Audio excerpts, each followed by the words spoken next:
të rinj që sot ne jeni bashkuar për herë të parë. Një duar trokitje për veten tuaj. Ju keni ardhur në platformën më të mirë të shpëllimit të mësuesve edhe jeni gjithmonë të mirëpritur në mesin tonë. Unë që po prezantoj këtë webinar, jam Bela Memushi, jam pjesë e grupit organizator të këtij eventi.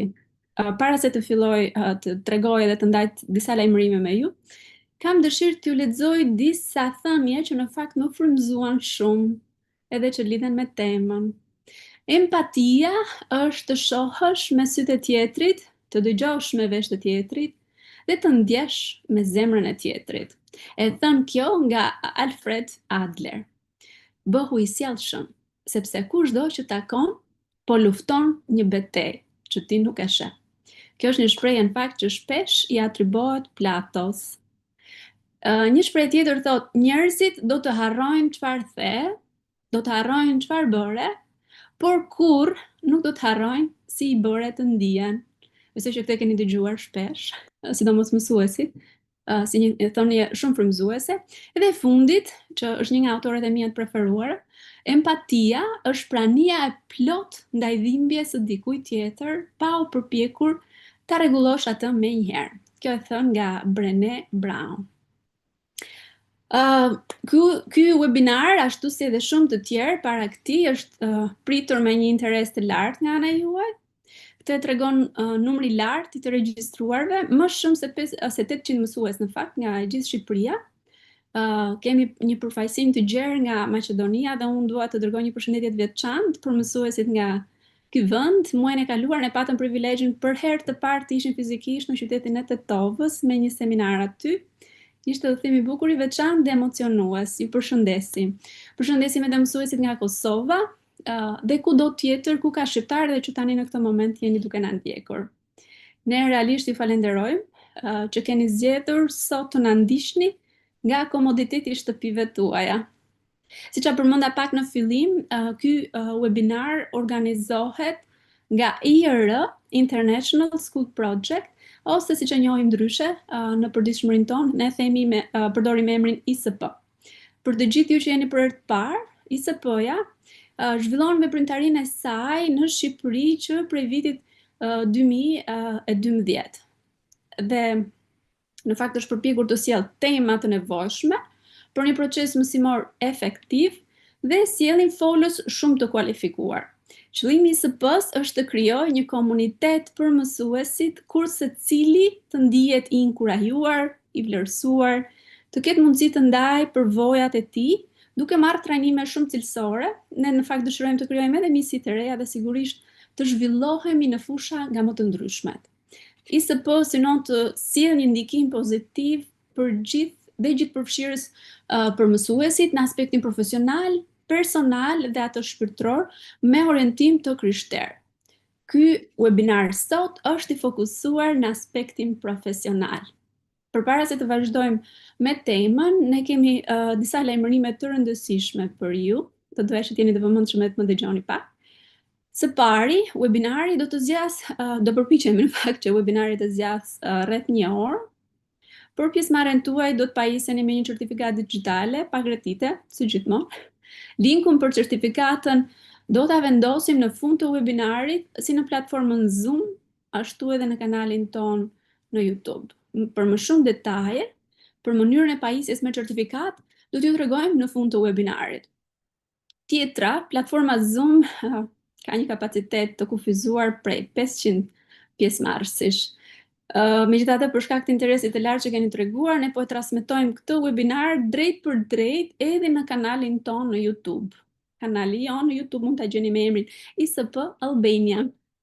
Në chat, kolegët tanë do të vendosin edhe linkun e live streamit të YouTube-it, në mënyrë që ju mund ta ndani me kolegë që nuk kanë mundësi ta ndjekin webinarin, nuk kanë mundësi të futen sot në këtë platformë. Sa për kujtes, webinari në YouTube në fakt do të transmetohet vetëm në gjuhën angleze. Sepse lektorët tanë janë të huaj, edhe tema e webinarit të sotëm do të zhvillohet në anglisht. Nëse dëshironi ta ndiqni webinarin në anglisht, mjafton të qëndroni në kanalin ku jeni aktualisht, Por nëse preferoni ta ndiqni webinarin në gjuhën shqipe përmes përkthimit simultan, ju lutem ndiqni këto udhëzime. E para, nëse je duke përdorur një kompjuter, shiko në fund të ekranit në anën e djathtë ku ndodhet ikona e globit. Kliko mbi globin dhe zgjidh gjuhën Albanian. Por nëse je duke ndjekur webinarin nga një smartphone, kliko mbi 3 pikat në fund të ekranit, zgjidh opsionin Language Interpretation dhe më pas zgjidh gjuhën prap Albanian për ta dëgjuar përkthimin në shqip. Përkthimi simultan do të realizohet nga përkthyesja dhe bashkëpunëtorja jon, Eriada Çela, e cila është pedagoge pranë Universitetit të Elbasanit, dhe ne jemi shumë mirënjohëse për të në fakt edhe për dhëntitë e saj të shumta. Edhe e fundit, lajmërimi i fundit për këtë webinar sot, nëse gjatë kësaj kohe, gjatë temës, ju lindin pyetje dhe ju keni dëshirë në fakt t'i bëni ato pyetje, ju lutem më dëgjoni me vëmendje, ne ju nxisim t'i shkruani këto pyetje tek opsioni pyetje dhe përgjigje, i cili në ekranin tuaj shfaqet me gërmat Q dhe A. Ju lutem mos i shkruani pyetjet në chat, bëhet shumë e vështirë për ne për t'i mbledhur në fund, por vetëm i shkruani në dritaren ku lexon Q dhe A. Në fund të prezantimit, ne do përpiqemi të lexojmë pyetjet për të marrë përgjigje, por kjo gjithmonë do të varet në varësi të kohës që kemi në dispozicion. Tema sot është shumë e veçantë dhe super nevojshme në ditët tona. Ne po e trajtojmë për herë të parë dhe jemi shumë të gëzuar që kemi këtë mundësi. Kultivimi i empatisë. Kjo është tema jonë për sot. Një nga nevojat në fakt më të rëndësishme në arsimin e sotëm është kjo. Si të kultivojmë empatin në mënyrë të qëllimshme në klasë, dhe jo thjesht të shpresojmë që do të ndodhë si një rezultat spontan. Studimet tregojnë në fakt se kur empatia mësohet dhe modelohet vazhdimisht nga mësuesi, ajo përmirëson marrëdhëniet mes nxënësve, klimën e klasës dhe rrit angazhimin në mësim. Sot ju do të keni rastin të mësoni strategji praktike për të integruar empati në procesin mësimor përmes diskutimeve ose ushtrimeve dhe për të kuptuar perspektivën e tjetrit, jo vetëm anën tonë.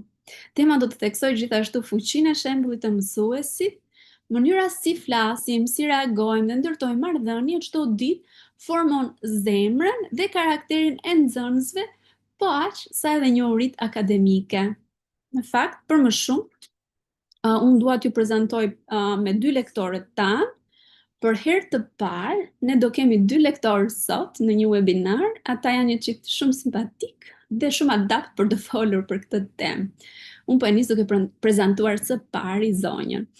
Ajo është Kristina Ellis, është edukatore dhe drejtuese me përvojë të gjerë në zhvillimin e mësuesve dhe përmirësimin e sistemeve arsimore.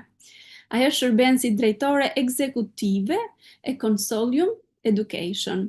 Ka punuar në role të ndryshme në mësimdhënie dhe udhëheqëse në arsim, me fokus në mbështetjen e nxënësve dhe fuqizimin e edukatorëve.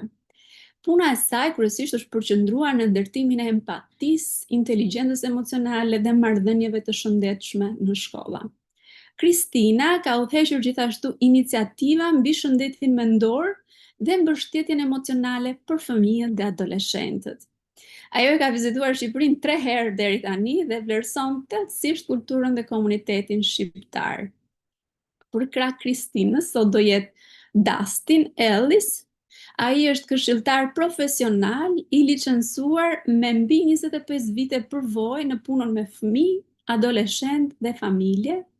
Ai ka punuar si mësues, këshilltar dhe pedagog në universitet, duke trajtuar dhe trajnuar edukator dhe këshillues për zhvillimin socioemocional të nxënësve.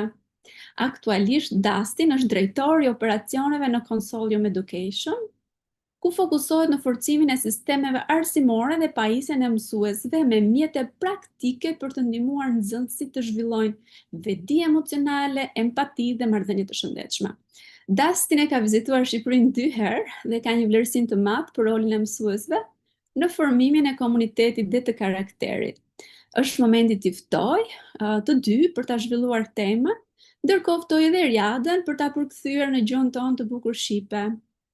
Now, I want to invite you, Christina and Dustin. It's time for you to jump in, to open your cameras and microphones in order to share with us all you have prepared for today. We are all ears and eyes to listen to your wisdom. Thank you, Bela. Thank you for having us and allowing us to spend a little time talking with you guys today. As Bela said, Dustin and I have had the privilege of visiting Albania a few times and have dear friends there. And so we're very excited to get to talk with you today about some of our professional expertise. So if you'll give me just a minute, I can get my screen shared. Okay, here we go. So today we're going to be talking with you about how to teach empathy and emotional intelligence in your classrooms. As Bela said, Dustin and I both are professional educators. Before Dustin was a counselor, he was a teacher for 10 years. And both of us continue to work in schools in Texas. And so we are very excited to get to talk to you about what we've learned in this space. We do want to be honest, though, that we're still learning in this area. This is not something that our schools are particularly great at. It's just an area that we're passionate about and have spent a good amount of time learning about. And so anything you want to introduce? No, yeah, no, all that's good. I think the things that we'll talk about today, we know to be genuinely true about humans. But the things that are genuinely true about humans are worked out or look different in cultures across the world. And so we want you to hear the things that we believe to be generally true, um, but also understand something that you'll need to think through and how you apply in the specifics of your culture. And so we want to start by talking about why we even are talking about empathy in schools. This idea could be a new concept for you. Just a few years ago, this was a new concept for me. This is certainly not something that my parents' teachers learned about. This is probably not something that my teachers even learned about. And so if this is a new concept to you, you're with friends because this is something that's new for us as well. We've spent about 10 years now learning about this. So in the scope of our learning and our education, this is still something that we're continuing to work through.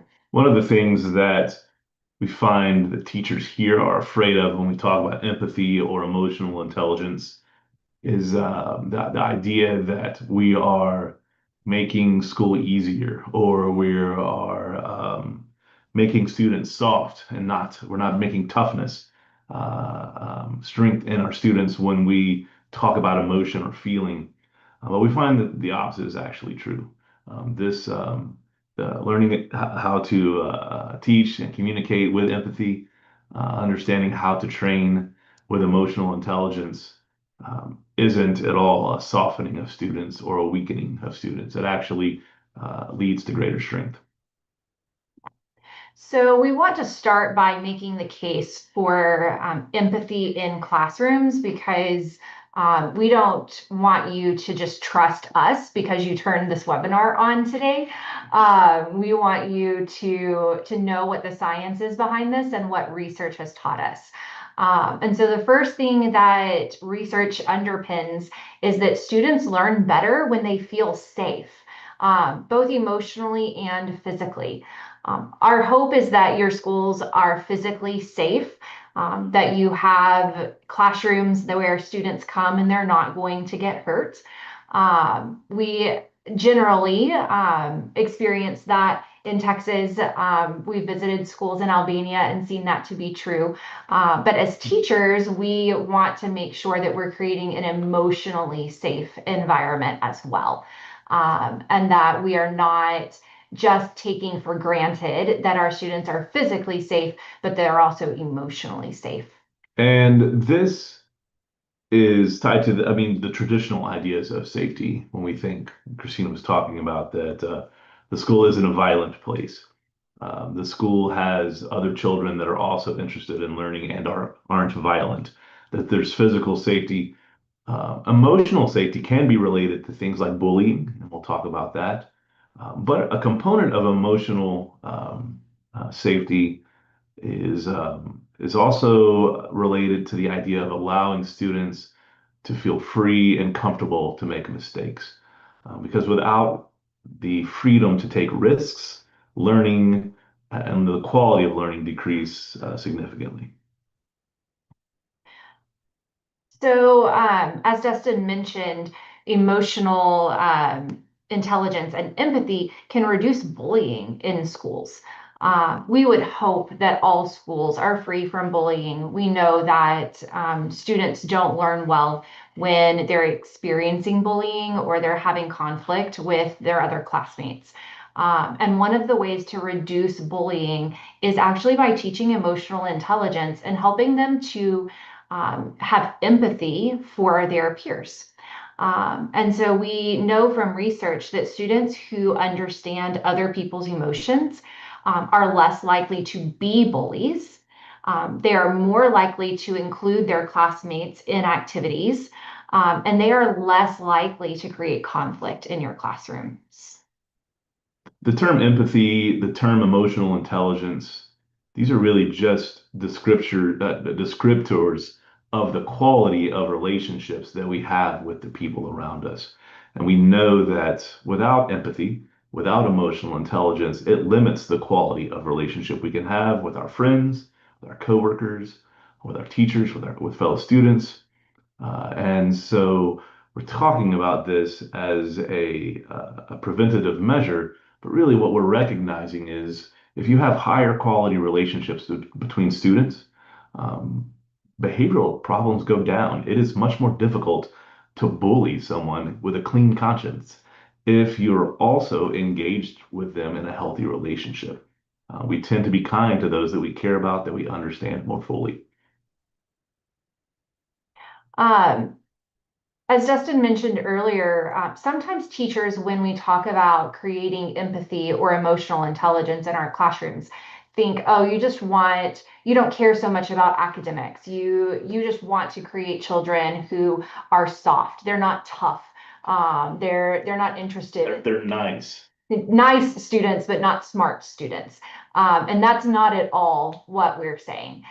What we know now, because enough research has been done, is that when students display empathy, when they feel more safe in their classrooms emotionally, they actually can achieve more academically. They are better able to learn because they are safe in their classrooms emotionally. And so please do not hear us saying that we don't care about academics. We do. We want your students to be very smart and to leave your classroom knowing more than they came in. And one of the ways that you can help with that is by teaching empathy in your class. We know from education theorists like Lev Vygotsky that learning in a classroom is actually a social environment. It's social learning. Their younger people are learning from someone that's more senior, someone that's older, and there's a social exchange there. It's much more than just a student reading a book or watching a seminar. It's an actual exchange between two people, between other students. And so again, with empathy and teaching empathy, you're increasing the quality of the social environment and then increasing the possibility that students will learn more effectively. For sure. And the last reason that we think it's important to teach empathy in schools is that by teaching empathy, you're strengthening those students' families and the way that they can contribute to your community. And so what you teach in your classroom goes beyond school. If you're teaching emotional intelligence to your students in their classroom, they can take those skills far past just your classroom. They're taking those skills home with them, and that's making your community a better place. One of the difficulties we have here in the US is that students from poorer communities will achieve in school and then they're able to get a good job. But then they leave their community and they go to a nicer community, a community with nicer homes, nicer cars. What we find is that when you focus on emotional intelligence, you actually increase their connection to their culture. And so when they achieve in school, when they achieve and they have the ability to find better work, better job, they actually stay in their community and they give back and they feel a connection, they feel a duty then to build into and to give back to the community that they've come from, which makes the culture and all communities better over time. For sure. Okay, so now we're going to spend a little time on the science behind empathy and emotional intelligence. What do we know from research to be true related to this topic? So the first thing that we want to do before we discuss that research is to define what empathy is and isn't.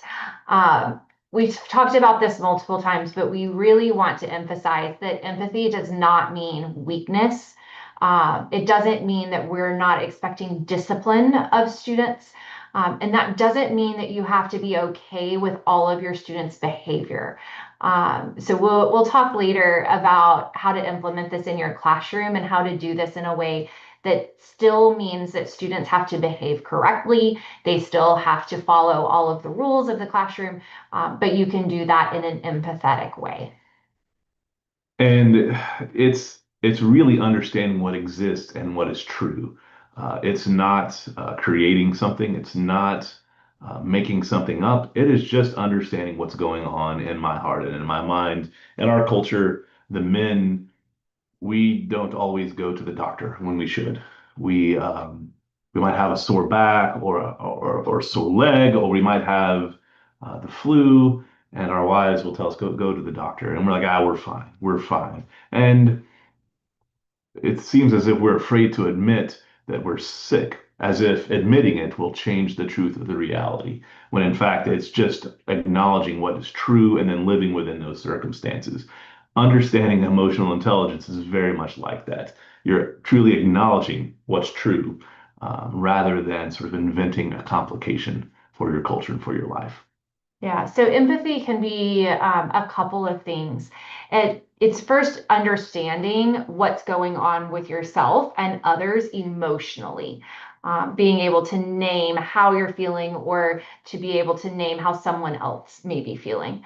And then taking that knowledge, what you understand to be true, and responding with wisdom, and responding in a way that is kind and understanding. And that in turn creates connection because if I understand how I feel when I'm angry, when someone betrays me or does me harm, then I can then relate to someone else who's experiencing the same thing. It creates connection between me and the people around me.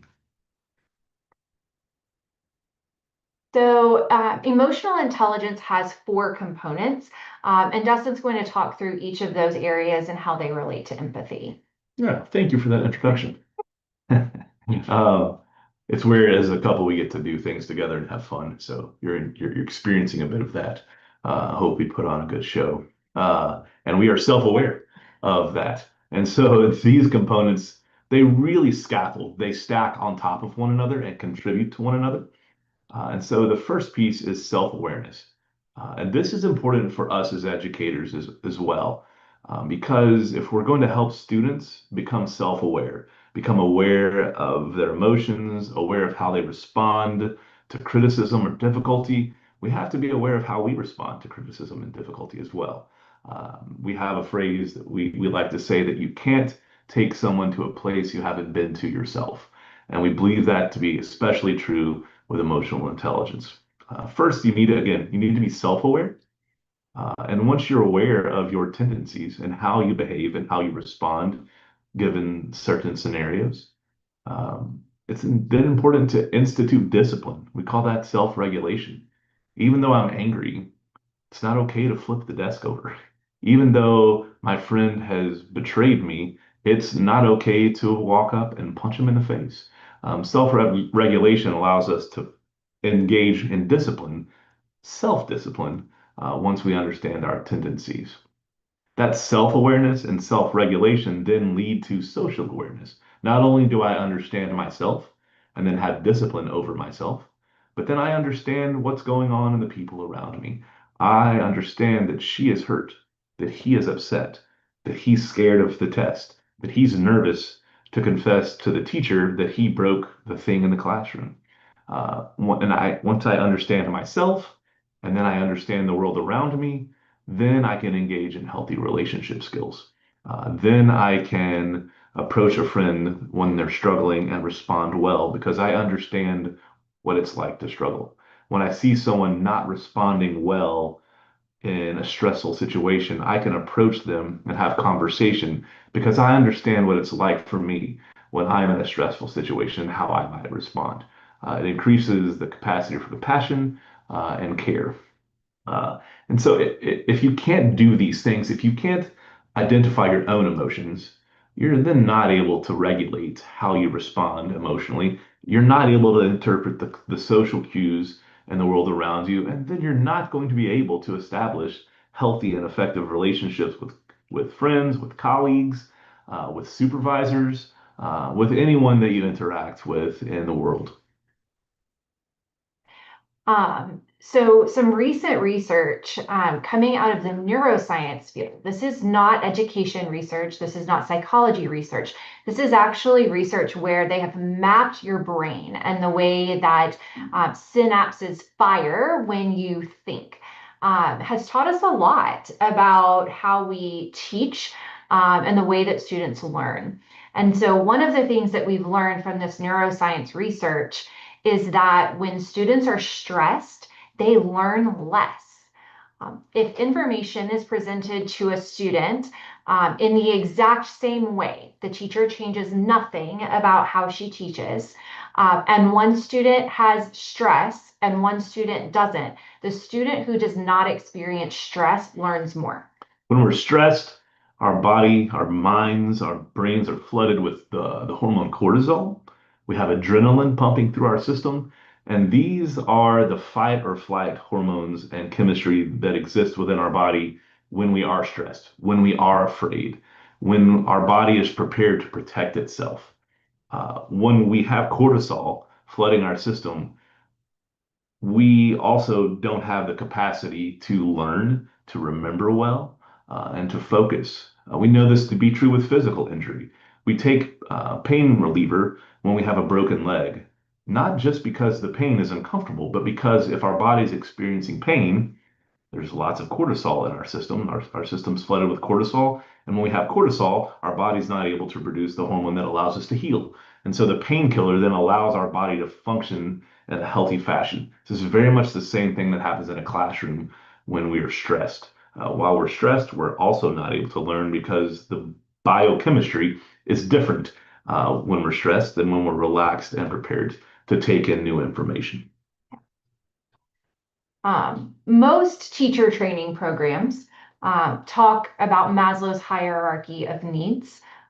This is not a new concept. We've known this for a long time.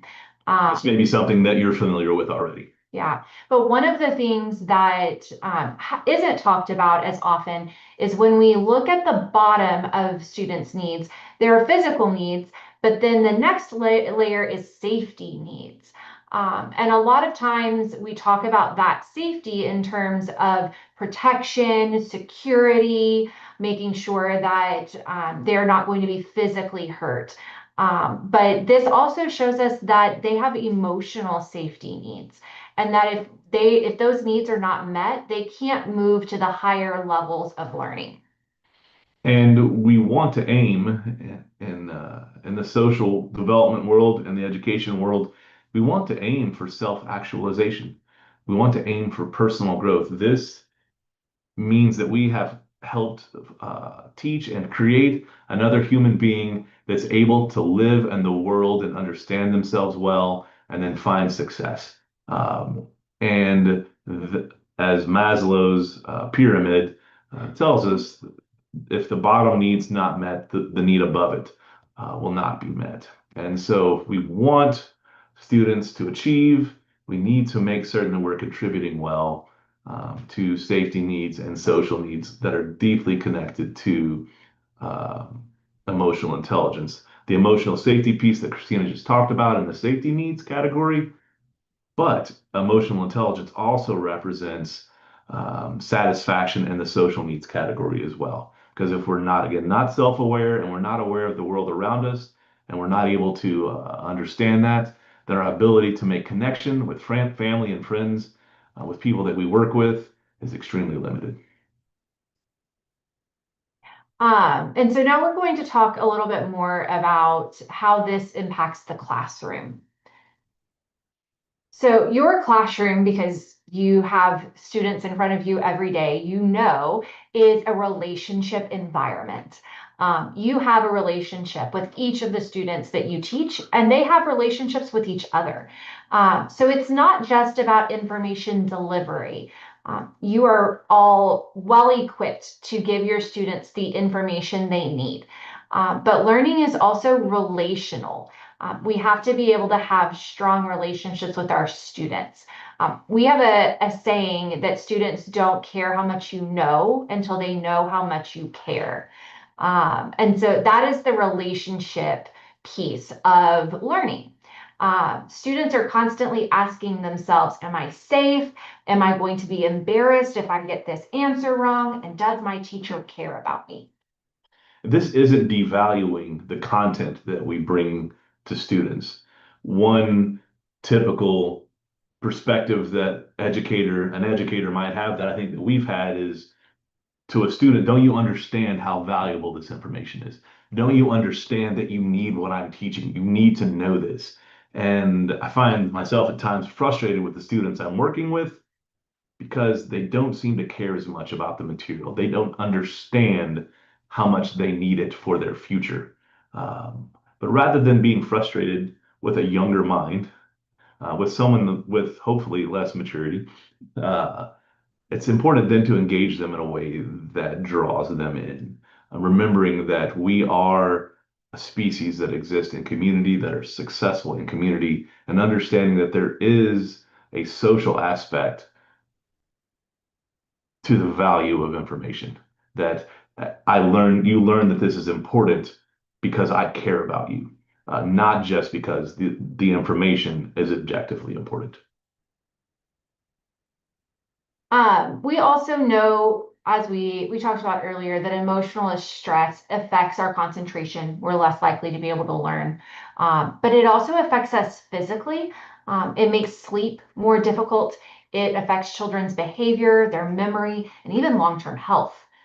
If you know any older adults that have had really stressful lives, maybe they've worked a really difficult job, or maybe they've been involved in conflict or war, you know that affects their health long term. They start to have heart problems, they start to have memory problems. And so as we teach children, helping them to understand how to control their stress is part of emotional intelligence, and that will help them long term with their health. And as emotional stress affects us in greater amounts, if we don't deal with it well, when we can't concentrate, when we can't sleep, when our behavior is difficult, if we're struggling with our thinking and our mind, our health has been impacted, we don't actually have a tendency to then make better choices. We tend to withdraw more. We tend to isolate ourselves. And so, again, the very connection that we need with the people around us, we begin to do more damage to that as we increase in stress.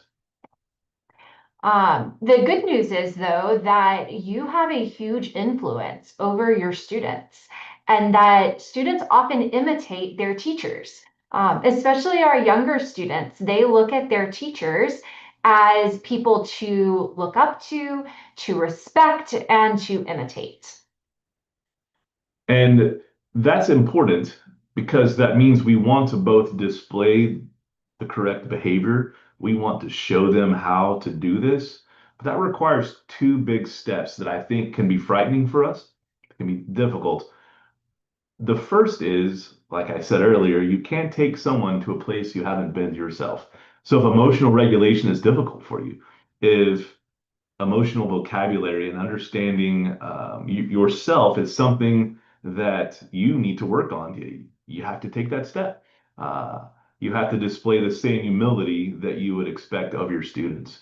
And then, second, Emotional intelligence, emotional regulation, and empathy require something that we call congruence, which is just really a representation of honesty. And so students won't understand how to deal with difficult situations if you don't share with them some of the difficult situations that you're going through. They'll think that you're perfect rather than someone who's instituting um, some of these strategies when you've had a difficult day or when you've had a hard conversation with a friend or a colleague, or even a difficult relationship with the class one day. Being able to talk through that with them lets them see how to actually do it in the real world, because you're demonstrating that for them. Yeah.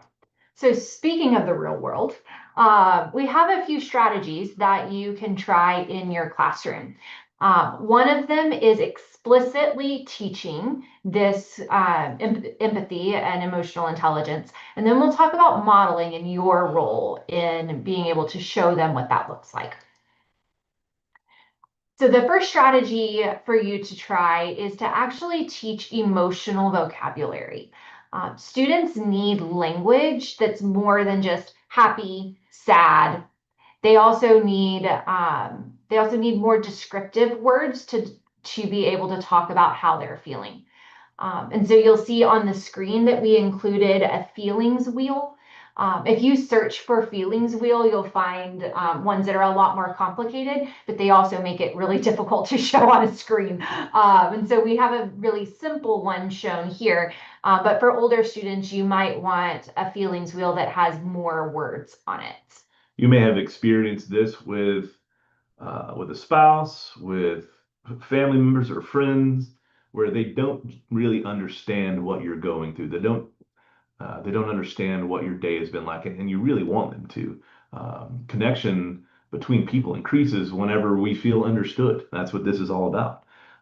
But it's also difficult to understand others and ourselves when we don't have the vocabulary. We're not able to clearly we're not able to clearly say how we feel or what's going on because we don't have the vocabulary. And this is all about having that vocabulary so that we can speak more clearly to one another about ourselves and then understand more clearly what others are going through.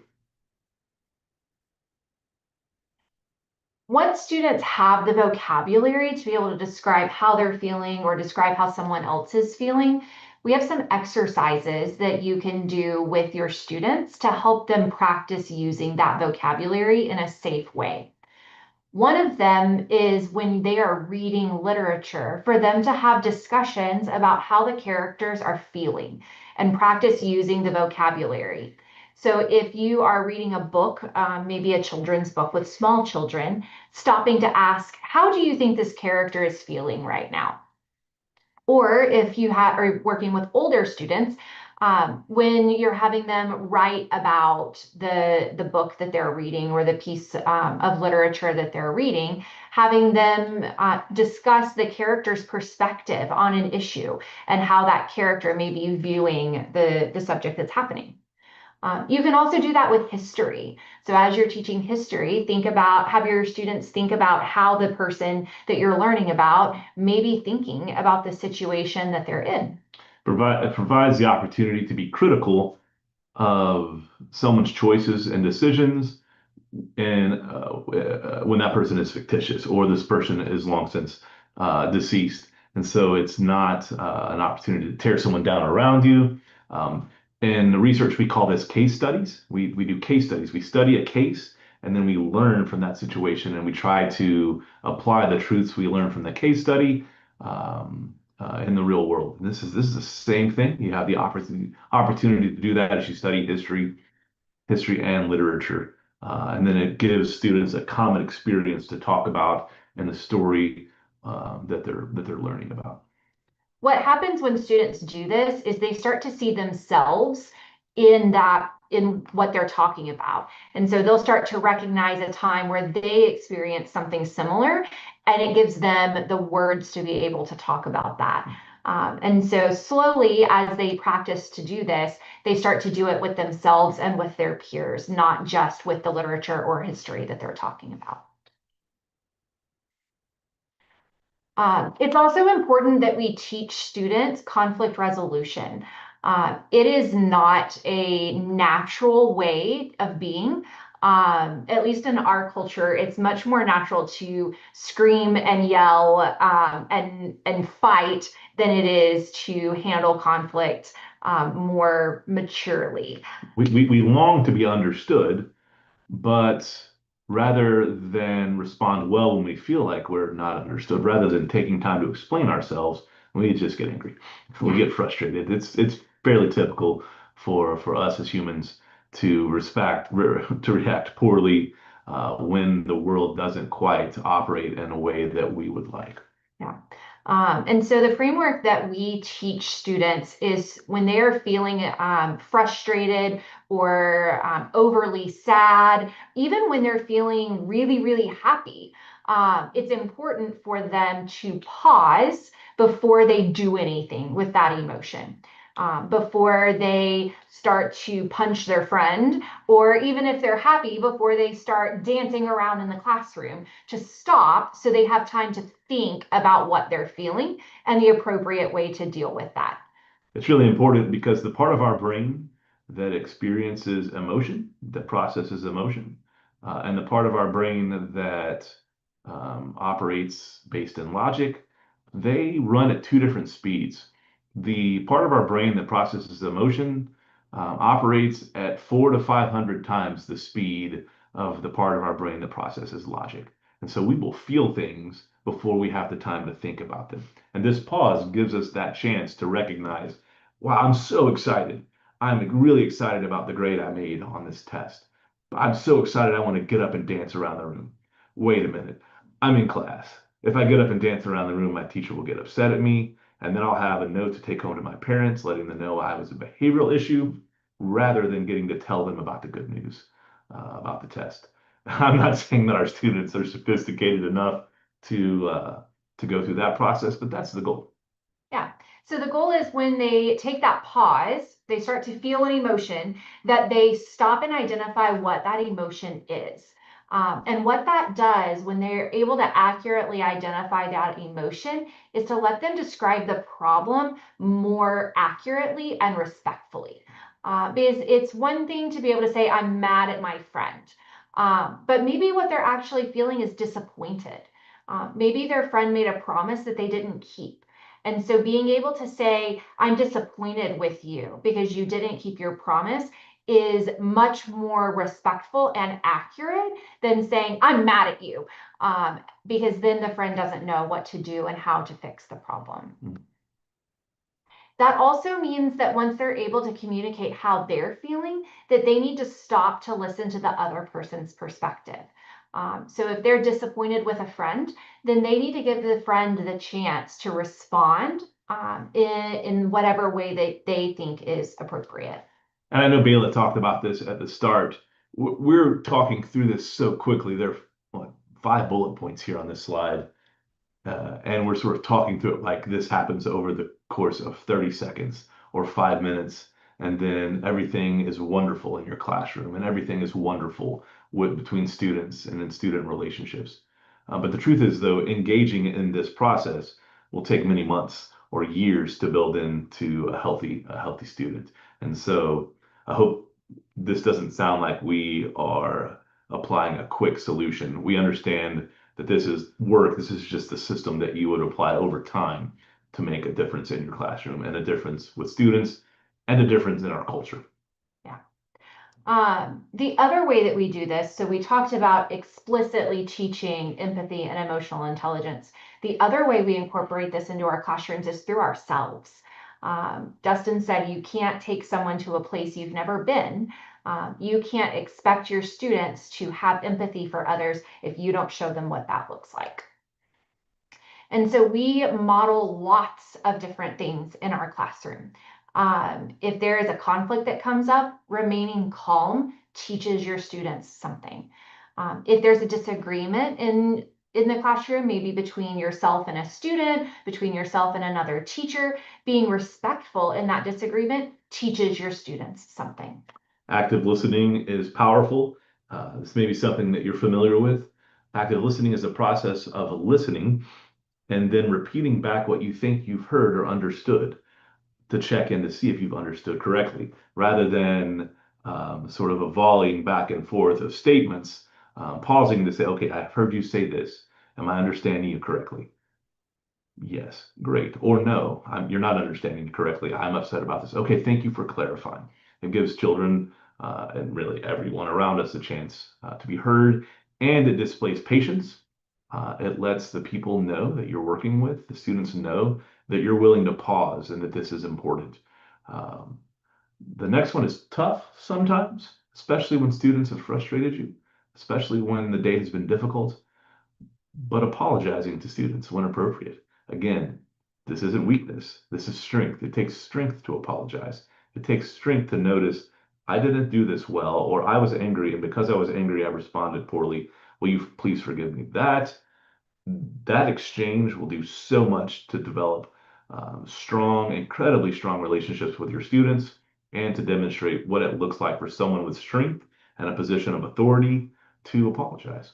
All that's necessary for demonstrating emotional regulation under stress, because if you can't do that, you're not able to be calm, you're not able to be respectful, slowing down, to have patience, and to listen well, to apologize.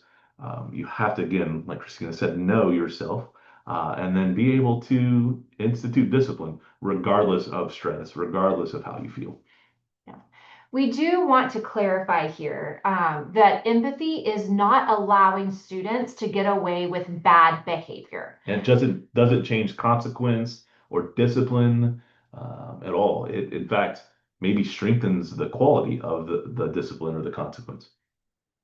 What it does do is communicate to your students that you understand how they're feeling, and that you understand that they may think they have good reasons for their bad behavior, but bad behavior is still bad behavior, and that they will have consequences for it. But you still want a relationship with them. You still want to have them in your classroom, even though they may have done something that's not acceptable. We have another phrase that we like, and that is, there's never a good excuse for bad behavior. There's a reason for it, but it's not an excuse. Bad behavior, like Christina said, is not appropriate. And so we know that you teach students from a range of ages. And so we just quickly want to show you some strategies that might work across those age groups.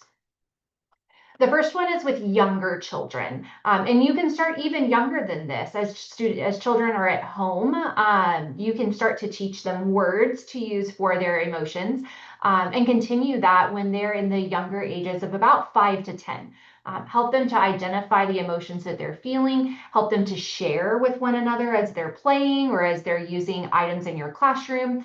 Have them take turns using things, and recognize each other's feelings. Just like with children in this age range, you're very much teaching vocabulary. You're teaching with flashcards. You're teaching math facts. You're really just kind of downloading data into the child's brain. You're going to do the same in regards to emotional intelligence, increasing emotional vocabulary, increasing emotional vocabulary as it relates to what I'm feeling and what those are feeling around me. Absolutely. As students get a little older and they're in the middle age range, the early teenage years, then you can help them to start focusing on their relationships with other students, helping them to resolve conflicts in a healthy way, helping them to be more aware of how their emotions are affecting others, and helping them belong in their class. And remember, as you're working through this, I mean, we know with students, sometimes we don't see the success in our classroom. The success is going to be in 5 years. We're building in the foundations for future success. So even if you don't see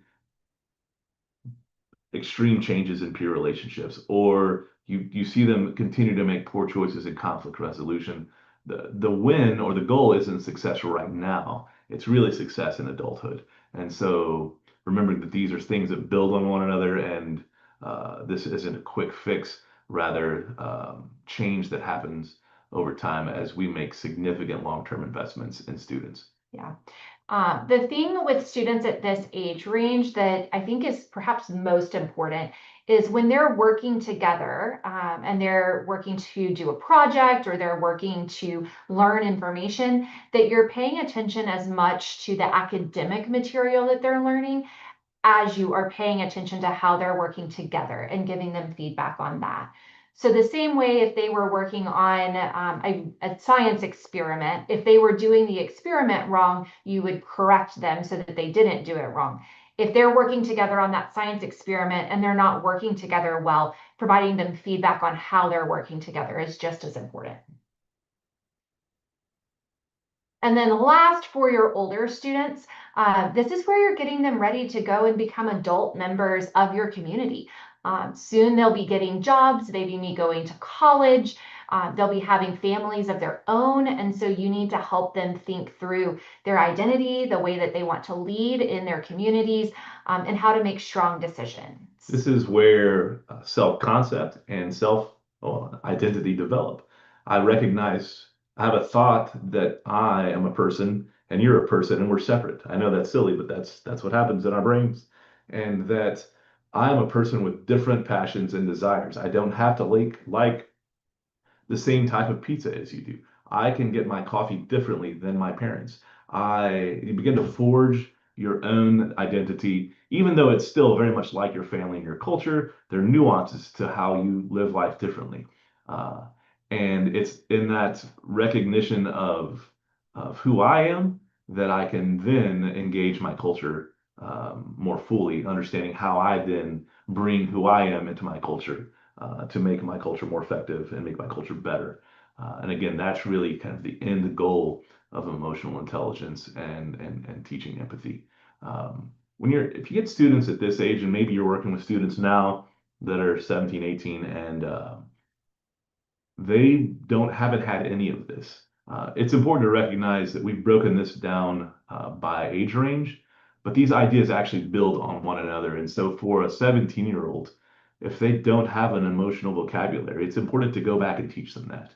And so it's important to build on those, bring in those previous steps that maybe they missed as children so that they can be effective now. And I know for me, I continue to learn better how to describe how I'm feeling, how to share what's going on with me. And I have a PhD in this. Like we're continuously learning how to do this well and how to interact well with the world around us. Yeah. So we are going to stop there. I see that there are some questions in the chat. So I will stop sharing. And I think Bela is going to come back on and facilitate some questions for us. Am I right, Bela? I hope she has the answers too.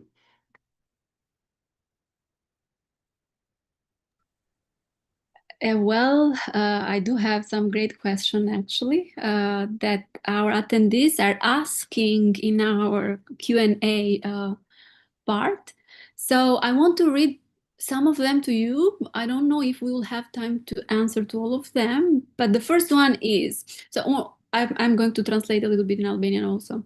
Ne kemi shumë pyetje të mira tani nga ju që keni dërguar në faqen tonë ose në atë logon tonë që thot Q dhe A. Pyetja e parë është nga Besnika Lili, faleminderit shumë për pyetje. Besniku pyet sa ndikon empatia kognitive dhe ajo emocionale në respektimin e diversitetit në klasë. Shumë pyetje interesante. First question for you guys is asked by Besnik. He asks and says, how much do cognitive empathy and emotional empathy influence the respect for diversity in the classroom? A great deal. Yes, a great deal. It's hard for me to value the people that I'm around if I don't know them and if I don't understand them. And we have our own. We're very obviously the U.S. We have very diverse, multicultural, multi-ethnic cities. I have a friend that teaches at a school in Houston, here where we live, and there's 68 languages spoken at his school. And so the opportunity for division exists when we don't have connection, we don't have empathy. So when I understand that everyone around me has value, they have feelings like I do, then you have a greater appreciation for diversity and maybe even hunger for it. I think we enjoy traveling the world, not for vacation, but to interact with people. We have to have dinner in other people's homes because then we learn more about the world and it appreciates, we have a greater appreciation um, for the world, for diversity. Absolutely. Mm. Okay, thank you. We have another question from Marieta. She says this. Arieta thot, si mund ta dalloj një mësimdhënës ndryshimin mes mungesës së disiplinës dhe një nevoje emocionale të pashprehur të nxënësi? Her question is, how can a teacher distinguish the difference between a lack of discipline and an unexpressed emotional need in a student? Yeah, so most of the time, poor behavior that looks like outbursts, so students that are maybe hitting other people, it is almost always a lack of emotional intelligence. They very often have never been taught the conflict resolution framework. It may be something in their family or in their culture, but the way that that student has been trained, either on purpose or just by how they grew up, they don't know how to resolve conflict healthily. The only way they know to resolve conflict is by misbehaving, whether that's physical violence or emotionally not behaving well. There's an element here of the level of temptation that what might be said before a kid, depending on the age. So if I have a 3-year-old and I have a container of candy on a low table in the room, and my 3-year-old grabs candy from it, I won't really get angry at them for that lack of discipline. I won't have a conversation with them about discipline. That's on me for providing a situation in which they would fail. However, with a 17-year-old, I could have that expectation and say, hey, you should have engaged in discipline. You should have engaged. You should have chosen not to have the candy. I can have that expectation. And so there is some scaling for emotional intelligence connected to the scenario and the situation. Do they have the capacity for this choice right now or not? Mm-hmm. Thank you. That was great.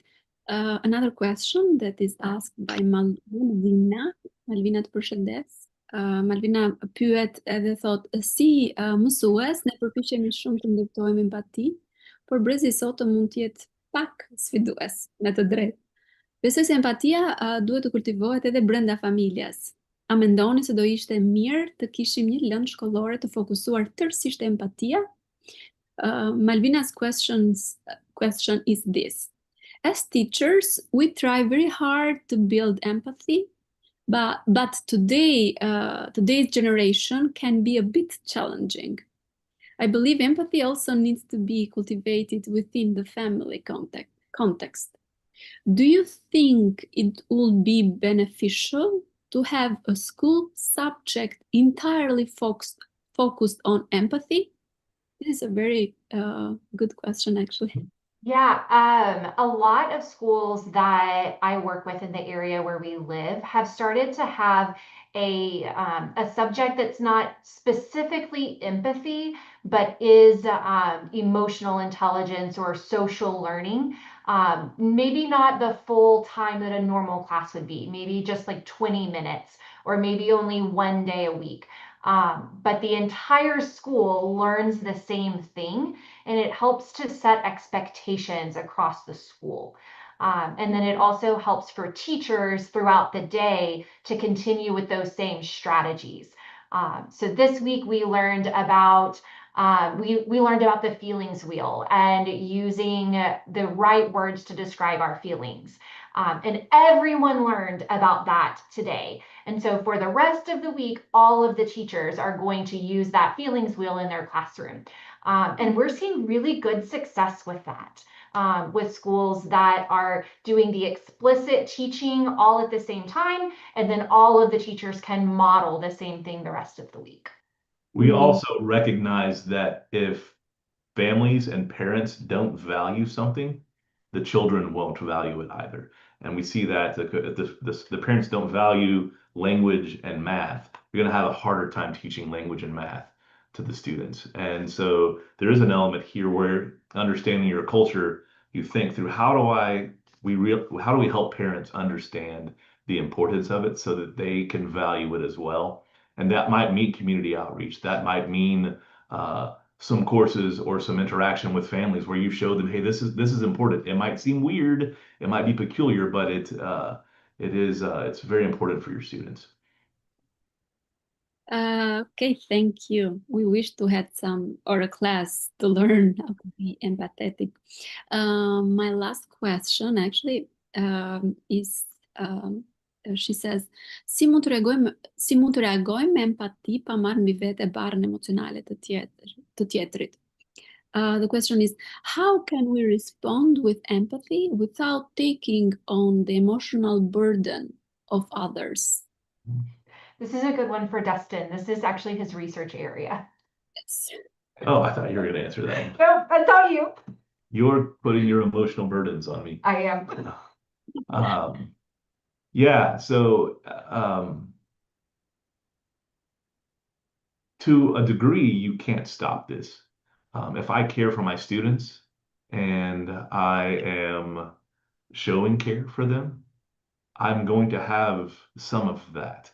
But understanding that it's their emotion and not mine allows me to be the thermostat and not the thermometer. We didn't talk about that. We didn't talk about. There's a concept we missed earlier. The idea is that if I'm in the room and I'm the mature person, I'm the instructor, my job is to be a thermostat, to control the temperature rather than to be a thermometer responding to the temperature of the room. And this is very much what that's about, that I do feel and I do care, but also understanding my job is here, and that as much as I can't own the student's emotion. I just have empathy, and that means I understand what it's like to feel this way because I felt this way also. So I understand, and I want to communicate that to you. But this isn't me right now. I'm not in the situation. That also means that you need a strong community around you.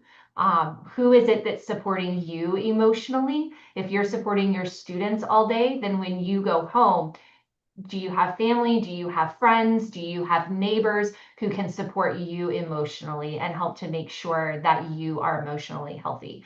And so I know Bela talked at the beginning about one of the goals is to create a community for teachers. And so use your community to help with that emotional burden. We have something here called happy hour. Aperitivo in Italy. In Italy, aperitivo, this idea that I'm going to go and just have a cocktail or something after work. And at every big restaurant in the area at 5 o'clock on a Friday, you see all of the teachers there for happy hour, supporting one another. And I joke, but that is also important that we get together as educators and we go, blah, this week was hard. This terrible student. The administrators. Because that's important too. We want that camaraderie. It doesn't always have to be get back in there and you can resolve the conflict healthily. Sometimes it's just spending time together and making friends. That was a great advice, actually. I loved it. So I want to ask a last. We'll see everyone for happy hour tonight then. Come to Texas. Yeah. A last question for you guys, which is very interesting, and I want you to have the chance to answer to it. The question is, what is that invisible barrier that might prevent the student from seeking help when they don't understand something? It's an invisible barrier. I mean, one invisible barrier that comes to my mind is trauma. If students have experienced a negative reaction from an adult when they asked for help or support in the past, they're less likely to ask for help or support in the future. And so identifying, as you get to know your students every year, thinking about which students could you kind of guess maybe have experienced that kind of trauma in the past and make a special effort to let them know that you're safe and that you do want to support them and that it's okay for them to make mistakes in your classroom or to ask for help. It's a good one. Really, to reference the earlier question, probably the biggest barrier is family and the norms and the rules of family. We have a phrase here that we tell boys as they're aging, they're becoming 6, 7, 8 years old, and they slip and fall or they scrape their knee, and we say to them, "Big boys don't cry. Big boys don't cry."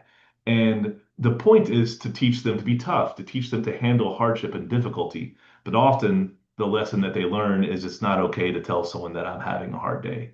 It's not okay to say to someone, hey, that I'm struggling, that it's everyone struggles.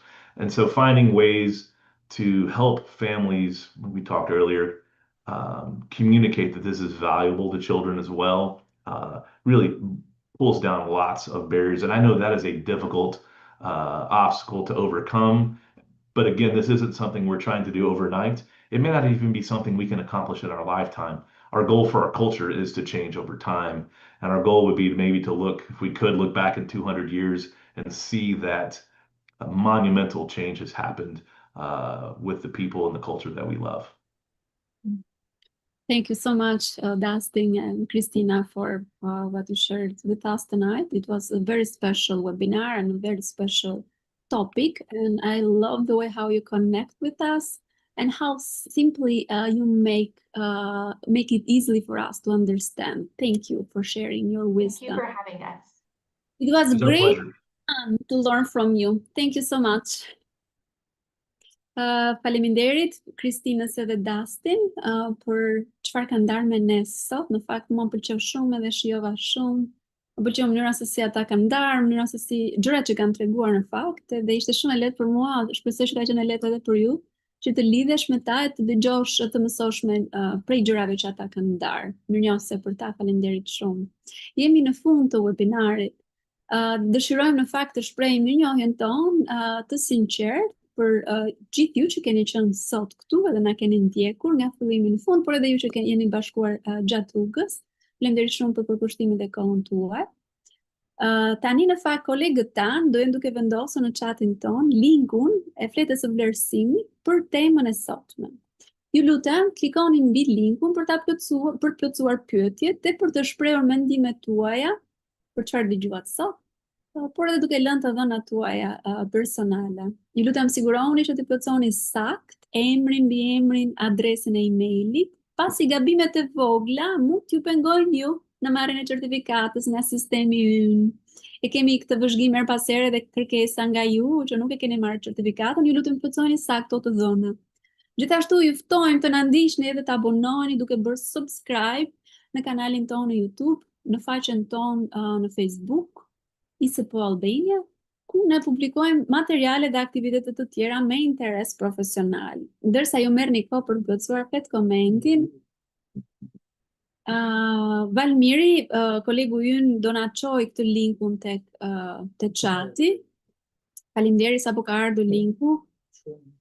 Ju lutem pasi është dërguar linku, mos shkruani mesazhe ose komente. Di që jeni gati për të na falendëruar dhe jeni mirënjohës, edhe ne jemi vërtet mirënjohës për ju, por prisni derisa gjithë kolegët të kenë klikuar mbi link edhe të shkojnë ta plotësojnë të dhënat që në fakt jemi duke kërkuar aty.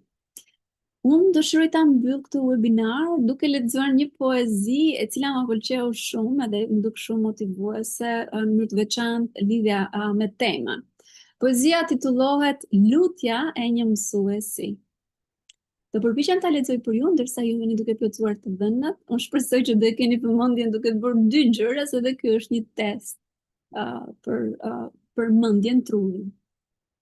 Siç e thash, poezia titullohet Lutja e një mësuesi.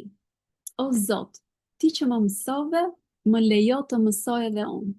Me të njëjtën dashuri të kthjellët, me të cilën ti mësove njerëzit. Më jep forcë të jem dritë edhe në ditët e lodhjes. Mbaje zemrën time të butë, që të mos bëhem kur e ftohtë ndaj fëmijëve. Më ndihmo të kuptoj se pas çdo fytyre të heshtur, shihet një histori, një plag, një ëndër, ose një nevojë për dashuri. Mos lejo që rutina të ma shuaj dëmshurin. Mos lejo që krenaria të më bëj të harroj sa shumë nevojë kanë fëmijët të ndihen, të parë dhe të dëgjuar. Më bëj të duruar në korrigjim, më të mençur në fjalë dhe më të pasur në mirësi. Kur nxënësit e mi gabojnë, më kujto se edhe rritja ka zhurmë, edhe pjekuria kërkon kohë. Më ndihmo të mos edukoj vetëm me mendje, por edhe zemra, të mos jap vetëm dije, por edhe shpresë. Edhe kur lodhja të më rëndoj shpirtin, më kujto se ndonjëherë një fjalë e butë nga një mësues mund të ndryshoj jetën e një fëmije për gjithmonë.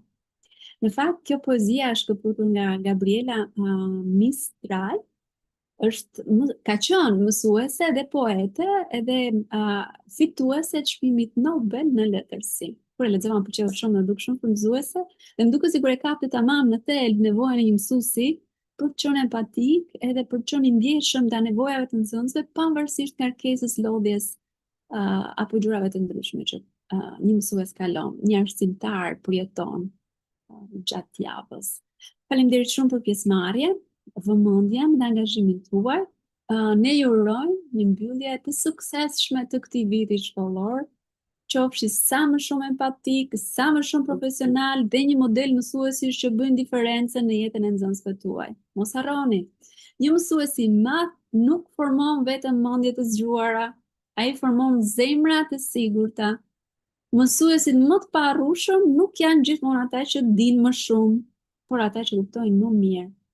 Ju vendosni për çfarë do mbani mend nga nxënësit tuaj, se si do t'i shenjoni jetën e tyre për gjithmonë. Nga unë edhe stafi i ISP-s, ne ju urojmë natën e mirë dhe qofshi të bekuar. Ne do ta lëm linkun edhe ndoshta 5 minuta dhe pastaj do ta mbyllim këtë platformë. Natën e mirë nga ne.